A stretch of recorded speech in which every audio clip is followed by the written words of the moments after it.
부부들이 모여 있는 곳에 강연을 하러 갔습니다. 강연 도중에 다시 태어나도 지금 살고 있는 배우자와 결혼하고 싶은 분 한번 손 들어보라고 하니까 아무도 드는 사람이 없었습니다. 그런데 저 뒤에 앉아 있었던 할아버지 한 분이 손을 번쩍 들고 앉습니다.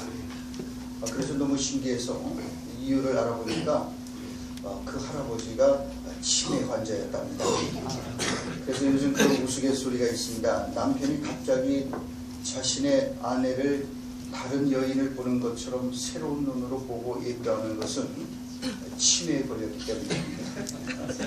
결혼해서 수십 년 같이 한 집에 부대끼며 살다 보면은 사실 새로울 게 없고, 또 그래서 소 밥 쳐다보듯이 쳐다보게 되는 게 그게 일상 보통인데, 어느 날부터 갑자기 아내가 세상에서 가장 예뻐 보이기 시작하면은 그것은 치매 증상일 수 있다는 거예요.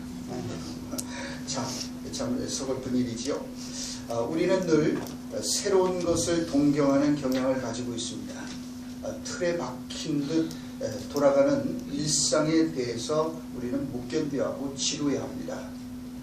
그래서 매사 흠잡을 데 없이 정확하고 빈틈이 없는 사람을 가리켜 숨이 막히는 사람이라고 평가절하합니다. 출퇴근이 정확하고 예배에 성실한 이들을 흉볼 때 시계추와 같이 왔다 갔다 하는 사람이라고 합니다. 그러나 시계추가 한순간이라도 멈추고 반복해서 움직이지 않는다면 그 시계는 고장난 시계입니다. 그래요. 따분한 사람을 가리켜 다람쥐 쳇바퀴 돌듯이 맨날 똑같은 시간에 일어나서 똑같이 밥 먹고 가서 또 직장생활하고 똑같은 시간에 퇴근하고 똑같이 이렇게 해서 마치 다람쥐 쳇바퀴 돌듯 산다고 숨이 막힌다고 말하지만, 철창에 갇힌 다람쥐가 쳇바퀴를 돌리는 일을 계속 쉬지 않고 반복하지 않는다면 운동 부족으로 비만이나 쇠약해져 죽을 수밖에 없습니다. 그 좁은 데 갇힌 그게 계속 그렇게 움직이지 않으면 병들어 죽을 수밖에 없는 것이죠. 마찬가지로 우리는 예배와 기도와 봉사를 쉼없이 반복해야 하는 겁니다. 반복해서 예배하고 반복해서 기도하고 반복해서 똑같은 말씀을 들어야 합니다. 반복해서 우리는 성찬식을 거행합니다. 올림픽에 나가는 선수들 보십시오. 4년 동안 매일 반복해서 똑같은 훈련에 똑같은 운동을 합니다. 군인들을 보십시오. 똑같은 훈련을 아침에 눈을 뜨면서 저녁 때까지 전쟁을 대비해서 똑같은 훈련을 거듭 반복해서 합니다. 우리의 삶에서 정말로 중요한 일들은 대부분 우리가 그저 반복해서 습관적으로 하는 것들입니다. 우리는 습관적으로 하루 3끼를 먹고 또 하루 또 잠을 자고 그리고 직장에 가서는 똑같은 일을 반복합니다. 우리 삶에는 그저 우연에 맡겨버리기에는 너무 중요한 일들이 있습니다. 우리 삶에는 우리들의 충동적인 갈망에 맡겨버리기에는 너무 어려운 일들이 있습니다. 우리는 그런 일들을 그래서 거듭 반복합니다. 그래서 우리는 매주 교회에 와서 같은 말씀을 듣고 같은 찬송을 부르며 분기마다 성찬식을 반복해서 거행합니다. 그래서 어떤 이들은 교회 생활이 예배가 따분하다라고 불평하기도 합니다. 그러나 우리는 반복과 이 습관의 중요성이 얼마나 중요한 것인지를 우리가 명심해야 합니다. 우리가 따르는 이 신앙은 우리의 자연적인 성향을 너무나도 거스르는 겁니다.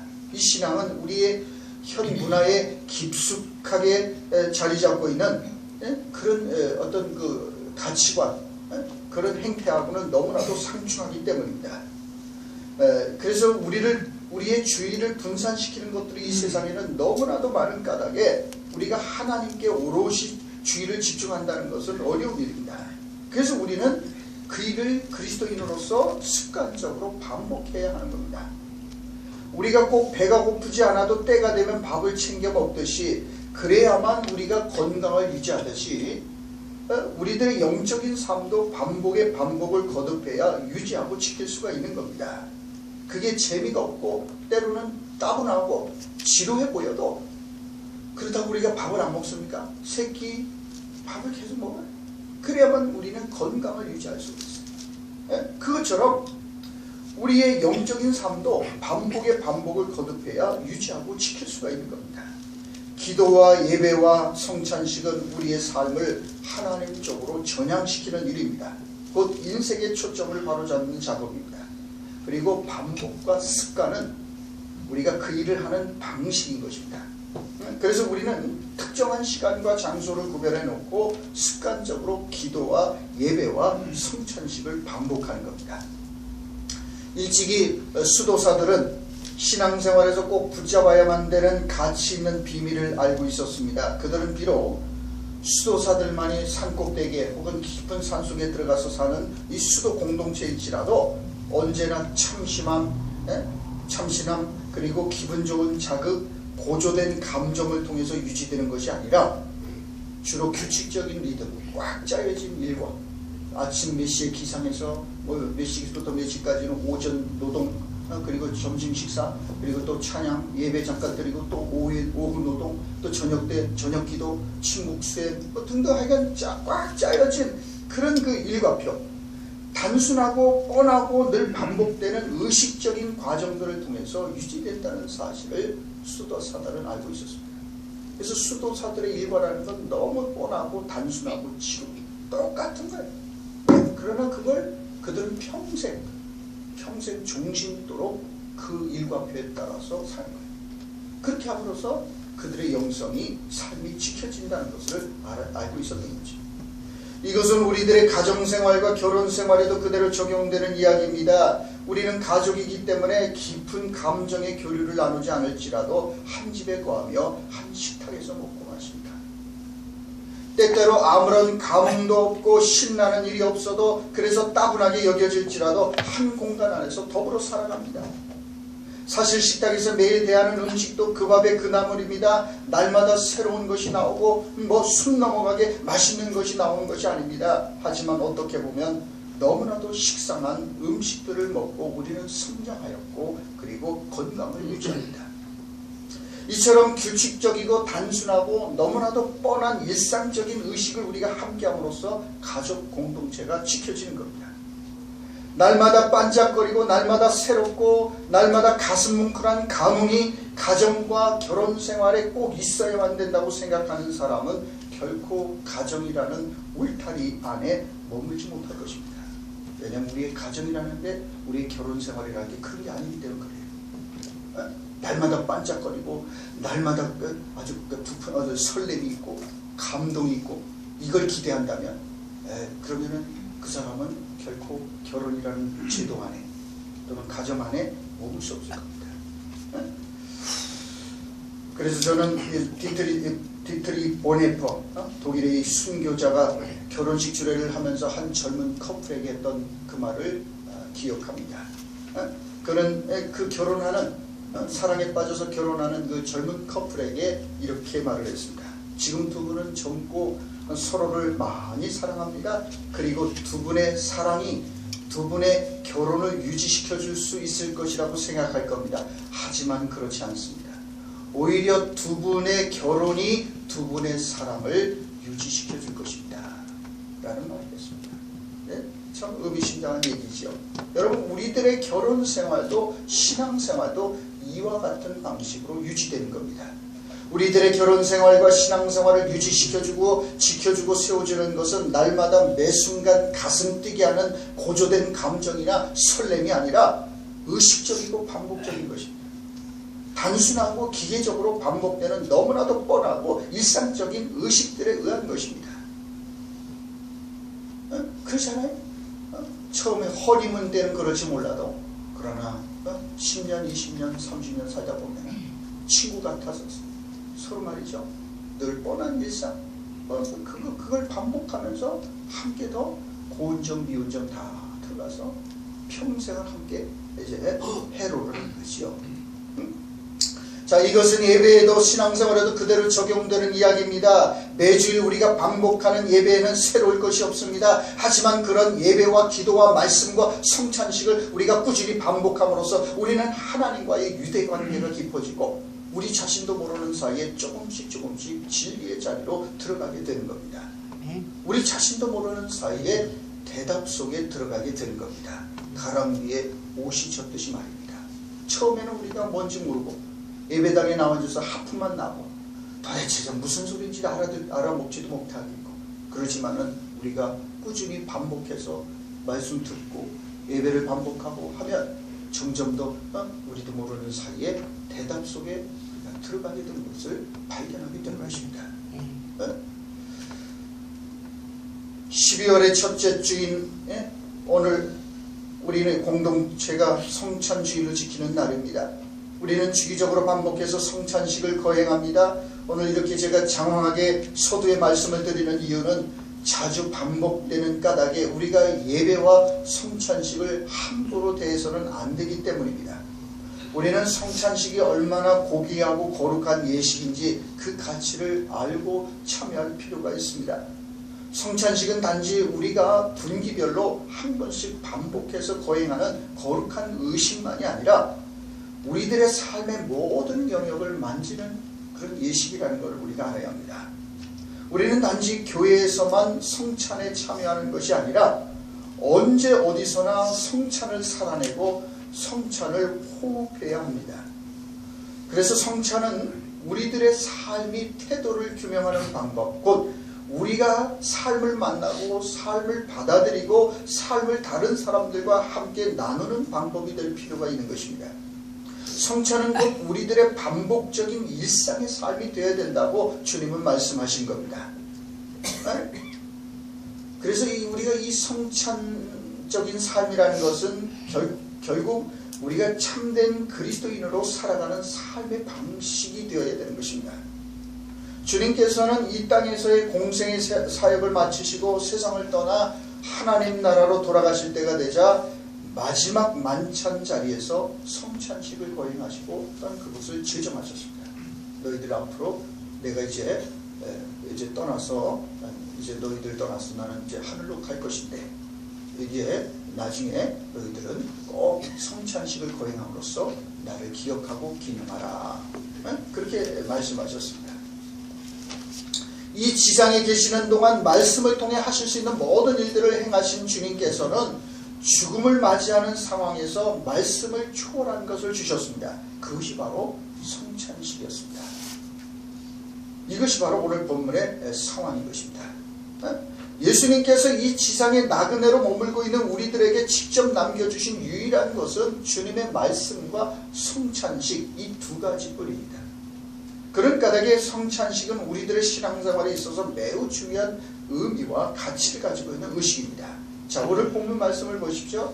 그들이 먹을 때에 예수께서 떡을 가지사 축복하시고 떼어 제자들에게 주시며 이르시되 받으라, 이것은 내 몸이니라 하시고 또 잔을 가지사 감사기도 하시고 그들에게 주시니 다 이를 마시며 이르시되 이것은 많은 사람을 위하여 흘리는 나의 피, 곧 언약의 피니라.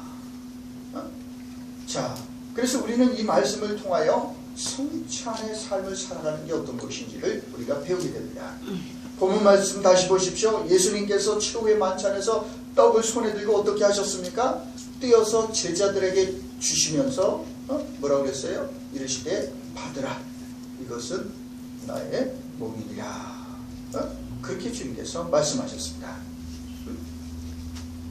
또 잔을 들고 주님께서 감사기도 하시고 주시며 그렇게 말씀하셨어요. 받아 마셔라, 이것은 곧 내가 너희를 위하여 흘리는, 많은 사람을 위하여 흘리는 피, 곧 언약의 피니라. 그렇게 말씀하셨습니다. 자, 이것을 통해서 우리가 배우게 되는 교훈은 무엇입니까?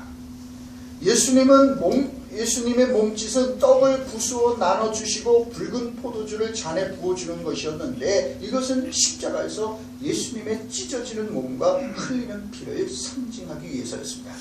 또한 예수님께서 그렇게 부서진 떡을 나눠주고 잔을 넘겨주셨는데 이는 그의 죽음이 가져오는 구원이 그가 은혜로 주시는 선물임을 상징하는 거예요. 받아 마셔라, 이걸 받아라 라고 주님께서는 그걸 갖다가 선물로 그렇게 주신 것이요. 자, 그러므로 최후의 만찬의 이 드라마로 예수님께서는 자신의 임박한 죽음이 출애굽 구원의 종말론적인 재현으로 종말의 구원을 가져오는 사건, 다시 말해서 우리로 하여금 하나님의 그 영원한 잔치에 참여하여 생명의 음식을 먹고 마시게 하는 사건임을 설명해 주는 거예요. 그래서 예수 그리스도께서 자신의 몸을, 자신의 피를 주심으로써 그래서 우리가 그 피와 살을 받아 먹음으로 말미암아 어떻습니까? 하나님의 영원한 잔치, 우리가 이제 참여해서 이제 생명의 양식과 음료를 먹고 마시게 되는 그런 은총 가운데 우리가 들어가게 된다는 사실을 말씀해 보여주신 겁니다. 주님께서는 이러한 성찬식을 우리에게 제정해 주심으로써 여전히 우리 가운데 거하실 것임을 말씀해 주신 겁니다. 자, 그래서 이 성찬은 이 세상에서의 주님의 실제적이고 육체적인 현존입니다. 성찬은 주님께서 한때 머물러 계셨던 마리아의 모태처럼 주님께서 구체적인 물리적인 육체를 입으시고 계속해서 현존해 계시는 장소입니다. 자, 그래서 우리가 반복해서 거행하는 이 성찬 안에서 말씀은 계속해서 육식이 되는 겁니다. 그래서 이 성찬은 결코 추상적인 것이 아닙니다. 그것은 형이상학보다도 훨씬 더 심오한 신체적인 것입니다. 성찬 안에서 우리는 주님이 정말 몸을 입으시고 우리 안에 들어오시고 우리를 안아주십니다. 그러므로 성찬은 주님께서 몸으로 우리를 껴안아 주시는 호응이라고 할 수 있습니다. 다시 말해서 성찬은 주님의 또 다른 언어, 곧 신체적인 언어라고 말할 수 있는 거예요. 주님께서 우리에게 주신 것이 말씀하고 또 이 성찬식, 이 두 가지를 하나님께서 직접 우리에게 주셨는데, 그래서 하나님께서 말씀으로 하실 모든 일을 다 마치고 세상을 떠나가게 되셨을 때 말씀을 초월하는 것, 다시 말해서 또 다른 언어, 그것으로서 신체적인 언어로서 성찬식을 우리에게 주셨습니다. 그래서 이 성찬식을 통해서 예수님께서는 끊임없이 우리의 가운데 현존하시고 다시 말씀이 육신을 입어서 오셨듯이 그 말씀이 우리 가운데 육신을 입는 거룩한 예식이 된 겁니다. 이것이 바로 성찬의 아주 중요한 의미인 겁니다. 자, 그래서 로널드 롤하이저는 성찬은 하나님의 키스이다 라고 말함으로써 성찬식의 전곡을 찌르고 있습니다. 여러분, 성찬은 하나님의 키스입니다. 주님께서 부활 승천하신 이후 우리에게는 말씀 그 이상의 것이 필요합니다. 우리에게는 거듭 주님과의 신체적인 접촉이 필요합니다. 그리고 그것은 성찬을 통해서 채워지는 겁니다. 성찬은 그리스도의 몸이며 성육신의 연장입니다. 예수님의 성육신과 같은 신성한 사건이 구체적인 우리들의 일상 가운데서 일어나는 겁니다. 주님께서는 성찬이 어떤 삶의 환경 속에서도 우리를 하나의 가족으로 묶어주는 의식이 되도록 하시려고 우리에게 성찬을 주셨습니다. 우리는 이것을 믿기 때문에 행복할 때나 기쁠 때나 다른 지체들과 함께 연합해서 성찬식을 거행합니다. 우리는 축제적인 상황일 때나 일상적인 상황일 때나 우울하고 괴롭고 병들었을 때나 마음이 상했을 때나 또는 사랑하는 사람을 떠나보냈을 때나 에너지가 고갈되었을 때나 충만할 때나 상관없이 성찬식에서 하나로 연합합니다. 성찬은 우리에게 하나님의 가족으로서 모이는 자리로 초대합니다. 가정생활의 가장 큰 본질은 삶의 특별한 순간들과 일상적 순간들 모두를 가족들과 함께 공유하고 나눈다는 데 있습니다. 가족들은 그래서 생일이라든지 결혼이라든지 아이들의 졸업이라든지 과도기적인 순간이라든지 또는 가족 누군가가 질병으로 앓아누웠을 때라든지 또는 가족 중에 누군가 세상을 떠나서 슬픔에 잠긴 이런 장례식을 치를 때 등 같은 그런 순간들을 가족들은 똘똘 뭉쳐서 함께 그 자리를 지켜요. 그런 순간을 가족이라면 함께 하는 거예요. 또한 공동체를 지속시키고 있는 가족들은 특별한 사건이 있건 없건 간에 정기적으로 모이고 바람직하게는 매일매일 모입니다. 가족 매일 함께 식탁에 둘러앉아서 식사를 합니다. 가족들은 에너지가 충만하고 컨디션이 최고일 때만 모이는 게 아닙니다. 즐겁고 기분이 좋을 때만 가족으로 모이는 게 아닙니다. 모일 가치가 있다고 판단될 때만 모이는 게 아닙니다. 즐겁고 기분이 좋을 때만 모이는 게 아닙니다. 그래요. 때로는 가족들이 지루하고 짜증나고 에너지가 고갈되고 바쁘고 먹고 사느라 정신이 없고 수많은 문제를 안고 있을 때도 가족들은 함께 모이고 그리고 한 공간에서 더불어서 부대끼면서 그렇게 같이 살아갑니다.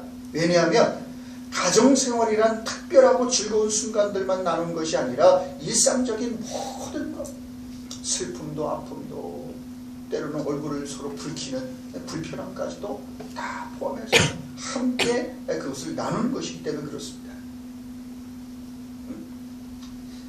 성찬 역시 맞아. 우리는 이 성찬식에 나와서 그래 어떤 분들은 마음이 좀 불편한 마음으로 나와 있는 분도 계실 것이고 육체적인 질고 가운데 생의 난제와 수수께끼 같은 고난의 문제와 씨름하면서 아주 모함과 혼란 속에 나와 계신 분도 있을 수 있고 아니면 아주 기쁘고 즐겁고 형통의 정상을 지금 구가하면서 그런 사람. 그러나 우리 모두가 이렇게 하나님의 가족으로 함께 모였을 때 우리의 개인적인 처지와 어떤 간에 가족이라는 것은 그래서 좋은 일이나 안 좋은 일이나 함께 나누고 함께 식탁에 둘러앉아서 함께 먹듯이 그래서 우리 모두는 그래서 함께 이 성찬의 가족으로서 하나님의 가족으로서 참여하게 된 것입니다. 자, 그래서 이 성찬을 통해서 우리는 이처럼 함께 모든 것을 나누는 가족의 일원이 되는 거지요. 그리고 더 나가서 성찬은 그리스도께서 몸소 보여주셨듯이 예배 드리는 것에만 멈추지 말고 섬기는 자리로 나아가라고 촉구합니다. 성찬은 우리로 하여금 곡식들이 빠지고 갈아져서 만들어진 떡과 으깨어져서 만들어진 포도주가 되라고 요청하는 겁니다. 자, 그런 까닭에 오늘 본문 말씀을 통하여 배우게 되는 이 성찬의 영성으로 살아가는 구체적인 삶의 표지는 무엇보다도 부수는 거에 있습니다. 부수는 거. 우리가 매일 성찬의 삶을 살아가기 위해서는 자아를 부셔야만 합니다. 개인주의와 이기적인 야망과 탐욕을 부셔야 합니다. 이런 것들은 우리 자신의 재능과 시간과 물질 등등을 다른 사람들을 섬기는데 내주지 못하도록 방해하는 것들이기 때문에 그렇습니다. 자, 그렇기 때문에 성찬의 영성으로 살아가는 삶은 이처럼 이런 것들을 과감하게 찢고 부수는 삶을 살아가는 거예요. 그래서 예수님께서 떡을 어떻게 오늘 떼어 제자들에게 주시며 받아 먹어라 그렇게 말씀하는 거예요. 여러분 그 떡이 되려면은 곡식 알갱이들이 다 빠져야 돼요. 방앗간에서 빠져서 고운 가루가 돼야 합니다. 자기가 부정돼야 되고 깨져야 되고 아주 그 자아가 완전히 박살이 나야 됩니다. 그래야만 그 고운 가루가 돼서 물과 섞여지고 불을 통과해서 이게 떡이 되고 밥이 되고 이게 말이죠 빵이 되는 겁니다. 그런 아주 분자 형태로 작게 이제 갈아진 이런 것들이 말이죠 결국은 하나의 이제 생명을 주는 그런 떡이 되는 거죠. 그렇습니다. 자, 성찬식에서의 빵은 나눠지기 위해서 수많은 조각으로 찢겨지고 부서집니다. 더욱이 빵은 수많은 알곡들이 부서지고 빠져서 가루가 되어 만들어진 겁니다. 포도주 역시 포도 알갱이들이 부서지고 으깨지고 압축되어서 만들어진 거예요. 그래서 빵과 포도주에는 다른 그 누군가를 위한 각각 알곡들과 포도송이들의 철저한 죽음과 희생과 자기 부인이 들어있는 거예요. 철저한 자기 해체의 경험이 거기 들어있는 거예요. 그걸 통해서 이처럼 포도주와 이 곡식 알갱이들이 떡이 되어서 이런 음료가 돼서 다른 사람들을 위해서 그게 섬기는 것으로 주어지는 거예요. 자, 그래서 우리가 일상의 삶 속에서 성찬의 삶을 산다는 것은 매일의 삶을 다른 사람들과 함께 나누는 것을 의미합니다. 예수님께서 자신의 살과 피를 나누어 주셨던 것처럼 우리는 우리 자신의 삶을 다른 이들과 나눔으로써 성찬의 삶에 참여할 수 있게 되는 겁니다. 우리는 우리들에게 주어진 모든 재능과 시간과 물질과 지식과 은사와 건강 등등을 이쪽에서 다른 이들을 섬김으로써 성찬적인 삶을 살아갈 수가 있는 겁니다. 성찬적인 삶의 가장 중요한 표지는 자신의 몸을 부수어 나누는 것이기 때문에 그렇습니다. 이것이 예수님께서 친히 보여주신 바로 성찬의 삶이기 때문에 그렇습니다. 자, 그렇습니다. 그래서 정말 우리는 함께 모여 교회에서 우리가 성찬식을 거행할 때 예수님께서 우리에게 남겨주신 의식을 단순히 우리는 반복적으로 기념하는 것만은 아닙니다. 성찬은 그래서 우리가 가족과 공동체 안에서 다른 사람들과 함께 삶의 모든 것을 나누는 것이기도 합니다. 그래서 성찬은 우리를 성격이나 이념이나 신학이나 우리의 성별이나 민족이나 역사나 사회적 지위나 우리의 소유나 학벌이나 뭐 이런 것들을 뛰어넘는 곳으로 우리를 데려감으로써 우리를 하나의 몸으로 만들어주는 겁니다. 그래서 성찬의 식탁은 사회적 차별이 존재하지 않는 그런 식탁인 거죠. 부자와 가난한 사람들이 계급과 지위를 초월하여 함께 모여서 한 가족으로서 그리스도의 한 가족이 된 이들이 그래서 우리 안에 사회적인 지위, 신분의 차이가 있을지 몰라도 그러나 우리가 성찬을 받을 때 우리는 모든 차별을 뛰어넘어서 그리스도의 한 몸으로서 평등해지는 거예요. 동등한 하나님의 한 가족이 되는 거죠. 그래서 성찬에는 부자도 없고 가난한 사람도 없고 오직 인간이라는 공통 요소 안에서 함께 모여 기도하는 하나의 가족만이 존재하게 되는 겁니다. 세례를 통해서 우리 모두는 동등한 존재, 즉 그리스도의 몸의 일원이 되었기 때문에 그렇습니다. 자, 그래서 우리는 이 성찬을 통해서 우리가 그리스도의 몸이 된 우리 자신을 받게 되는 것이죠. 그리고 이런 성찬은 이처럼 자신을 부수고 나누는 것에 초점이 있다는 것을 기억해요. 그래서 성찬의 영성은 공동체적인 삶을 추구하는 것으로 나가는 거예요. 성찬의 영성에서 가장 중요한 것은 그래서 우리들의 삶의 위하여가 달라지는 거예요. 거듭나는 거예요. 24절 말씀을 다시 보십시오. 이르시되 이것은 많은 사람을 위하여 흘리는 나의 피 곧 언약의 피니라. 그렇게 주님께서 말씀합니다. 이 많은 사람을 위하여 예수님께서는 성찬식을 제정하면서 마지막으로 말씀을 초월하는 또 다른 언어인 성찬식을 우리에게 제정해서 주시면서 주님께서 말씀하신 게 이것은 많은 사람을 위하여 흘리는 나의 피 곧 언약의 피니다. 그렇습니다. 그래서 많은 사람을 위하여 주는 것임을 그렇게 말씀합니다. 그래요. 그래서 이 성찬의 중요한 또 다른 표지는 이처럼 위하여, 다른 사람을 위하여, 타인을 위하여, 하나님 나라와 그의 의를 위하여 사는 그런 삶을 지향하는 것으로 그렇게 나아가는 것이다 이거예요. 자, 그래서 우리가 잘 아는 고린도후서 5장 14절로 15절 말씀을 보면은 이런 말씀이 기록되어 있습니다. 그리스도의 사랑이 우리를 강권하시는도다. 우리가 생각하건대 한 사람이 모든 사람을 대신하여 죽었을지 모든 사람이 죽은 것이라. 그가 모든 사람을 대신하여 죽으시면 살아있는 자들로 하여금 다시는 그들 자신을 위하여 살지 않고 오직 그들을 대신하여 죽었다가 다시 살아나신 이를 위하여 살게 하려 함이라.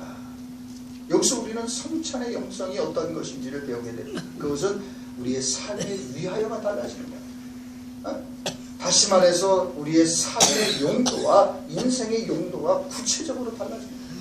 예수님께서도 많은 사람을 위하여 자신의 생명을 내어주셨듯이 이제 우리들도 성찬의 삶에 참여하고 성찬을 받는 그리스도의 몸이 된 성찬을 통해서 우리가 예수 그리스도와 한 몸이 된 우리도 역시 예수님의 이제는 손과 발이 되어서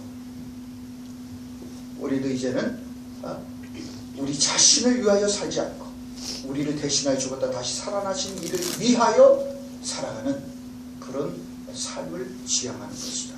이것이 성찬적인 삶이라는 것이죠. 그렇습니다. 자, 그리고 이 성찬의 영성에 있어서 가장 중요한 것은 22절 말씀에 나옵니다. 22절 말씀을 다시 보십시오.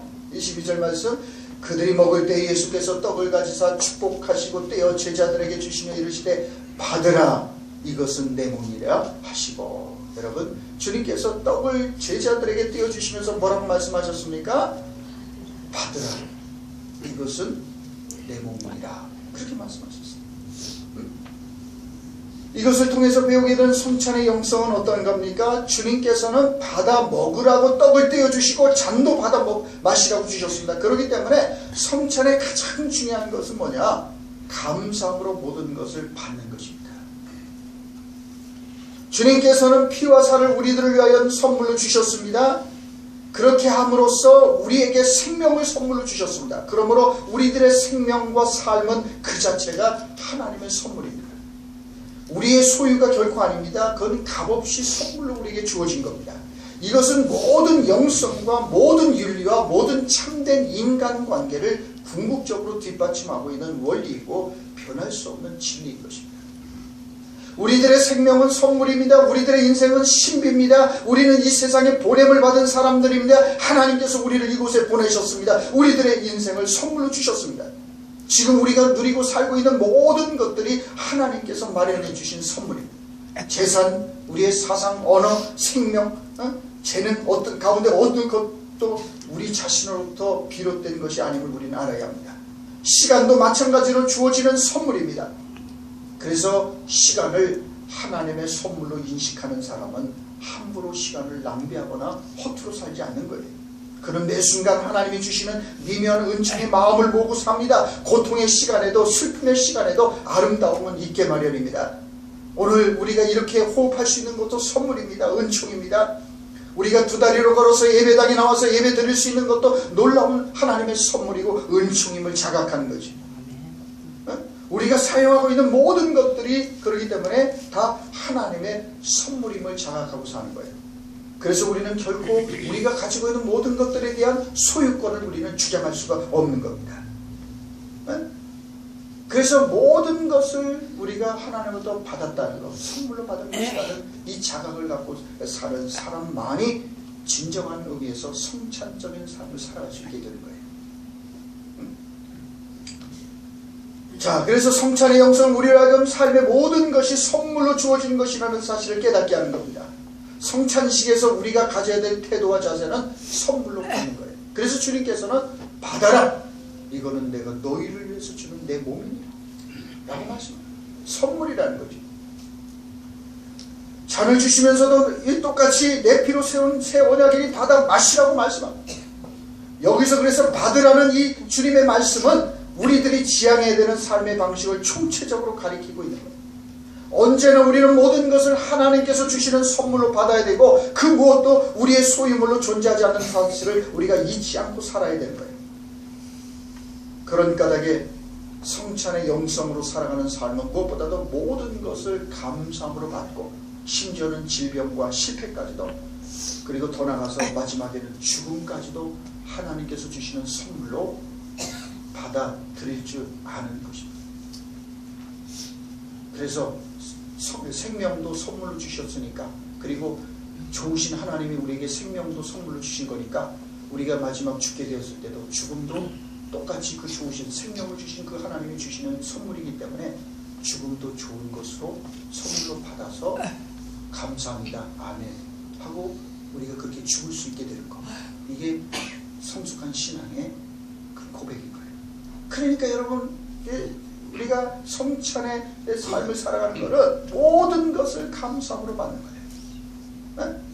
실패와 가난과 질병까지도 하나님께서 주시는 선물로 감사함으로 받으면 버릴 것이 없게 되는 거예요. 비록 지금 내가 실패하고 지금 내가 고통 가운데 있고 지금 내가 질병을 앓고 있을지라도 분명히 그것보다 더 크신 하나님의 뜻이 그 질병과 그 시련과 고난 속에 있다는 것을, 그래서 하나님께서 다 이게 필요하기 때문에 내게 주시는, 이게 나 약이 되기 때문에 주신 것으로 감사함으로 받을 수 있는 이 성찬의 영성이 있는 사람에게는 그래서 질병 가운데서도 절망 가운데서도 실패 가운데서도 낙심하지 아니하고 그것조차도 감사함으로 받을 수가 있게 되는 겁니다. 그래서 우리가 성자가 되는 것은 더도 덜도 아닌 범사에 감사하는 마음으로 살아요. 누가 성자일까요? 범사에 감사하는 사람. 그게 진짜 성자입니다. 어떤 상황에서도 감사할 수 있는 사람이 그게 진짜 성자입니다. 그래서 삶 자체를 하나님의 선물로 고백하며 감사하며 사는 사람, 그 사람이 다른 이들과 자신의 삶을 나누며 살아갈 수가 있는 겁니다. 그리고 우리가 이처럼 모든 것을 하나님께 받은 선물로 감사하며 받을 줄 아는 사람, 그런 사람만이 자신의 삶을 다른 사람들과 기꺼이 나누고 그래서 다른 이들에게 선물이 되는 사람으로 살아갈 수 있는 거예요. 거듭 말씀드리지만 사람이 가장 사람다운 것은 스스로 다른 이를 위한 선물이 될 때입니다. 이것이 예수님께서 보여주셨던 성찬적인 삶이었어요. 예수님께서는 우리를 위한 선물이 되셨어요. 그래서 오늘 받으라. 이게 내가 너희를 위해서 주는 내 몸이니라. 받아 마셔라. 이게 내가 너희를 위하여 흘리는 피다. 그분은 우리에게 선물이 되어주셨어요. 네? 가장 귀한 선물이 되어주셨어요. 네? 그렇습니다. 그래서 정말 주님께서는 우리가 성찬적인 삶을 통하여 우리들도 이 땅에 사는 동안 그 누군가에게 선물이 되어주는 사람으로 살아가기를 주님께서는 원하신 거예요. 그래서 우리도 누군가에게 선물이 되어주면 얼마나 고마운 일이겠습니까?